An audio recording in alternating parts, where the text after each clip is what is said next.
नमस्कार, मैं हूं लक्ष्यराज सिंह, चार लाइन न्यूज से। दोस्तों, जरा सोचिए, राजस्थान की राजनीति में कांग्रेस ने अचानक इतनी बड़ी एडवाइजरी काउंसिल क्यों बनाई? क्या ये सिर्फ संगठन मजबूत करने के लिए है या फिर चुनावी तैयारी का एक हिस्सा है? देखिए, कांग्रेस ने अभी हाल ही में ओबीसी एडवाइजरी काउंसिल का गठन किया है। अब इसमें कौन कौन शामिल हुआ, चलिए आपको बताते हैं। सबसे पहले काउंसिल में जगह मिली है अशोक गहलोत, सचिन पायलट और गोविंद सिंह डोटासरा जैसे दिग्गज नेताओं को। यानी कांग्रेस ने पुराने और नए दोनों पावर सेंटर्स को एक साथ जोड़ने की कोशिश की है। लेकिन कांग्रेस भी जानती है कि इतने से काम नहीं चलता। इसलिए कांग्रेस ने इस काउंसिल में 31 बड़े नेता और 28 विशेष आमंत्रित सदस्य जोड़ दिए हैं। अब जरा सोचिए, इतने सारे नेताओं को एक साथ लाना, इसका क्या मतलब है? यही नहीं, इस लिस्ट में 11 विधायक, 8 पूर्व विधायक और 5 प्रदेश पदाधिकारी भी हैं। यहाँ तक कि 3 पूर्व मंत्री, जिनमें उदयलाल आंजना, सुखराम बिश्नोई और राजेंद्र चौधरी को भी जगह दी गई है। और सुनिए, काउंसिल में 5 पूर्व विधायक और 2 बोर्ड अध्यक्ष भी शामिल किए गए हैं।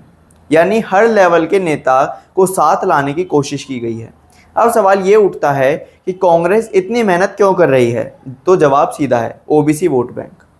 देखिए, राजस्थान में राजनीति की धुरी है ओबीसी वोट बैंक। राजस्थान में राजनीति की दिशा और दशा अक्सर इसी वोट बैंक से तय होती है। राज्य के करीब 45 से 50% आबादी ओबीसी की है। इतनी बड़ी संख्या का असर चुनाव पर सीधा पड़ता है। अब जरा इतिहास देखें तो 2018 विधानसभा चुनाव में ओबीसी वोटों का बड़ा हिस्सा कांग्रेस की तरफ गया था, इसलिए कांग्रेस सत्ता में आई। लेकिन लोकसभा चुनाव की बात करें तो 2014 और 2019 में ओबीसी का रुझान साफ तौर पर बीजेपी के साथ रहा और बीजेपी ने राजस्थान में लगभग क्लीन स्वीप किया। यहाँ तक कि 2023 विधानसभा चुनाव में भी ओबीसी का बड़ा हिस्सा बीजेपी के पाले में चला गया, जिसका नतीजा रहा कांग्रेस की करारी हार। यानी ट्रेंड साफ है, लोकसभा में ओबीसी बीजेपी के साथ रही, लेकिन जब बात विधानसभा की आई तो ओबीसी वोट कभी कांग्रेस की ओर गया तो कभी बीजेपी की। पलटा बदलता रहा है।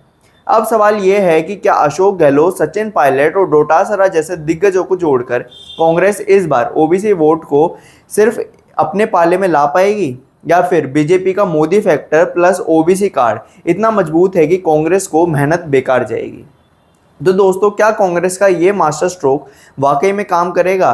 क्या इतने बड़े नेताओं को जोड़ने से पार्टी का ओबीसी कार्ड मजबूत होगा, या फिर कांग्रेस में अंदरूनी खींचतान ही बढ़ जाएगी?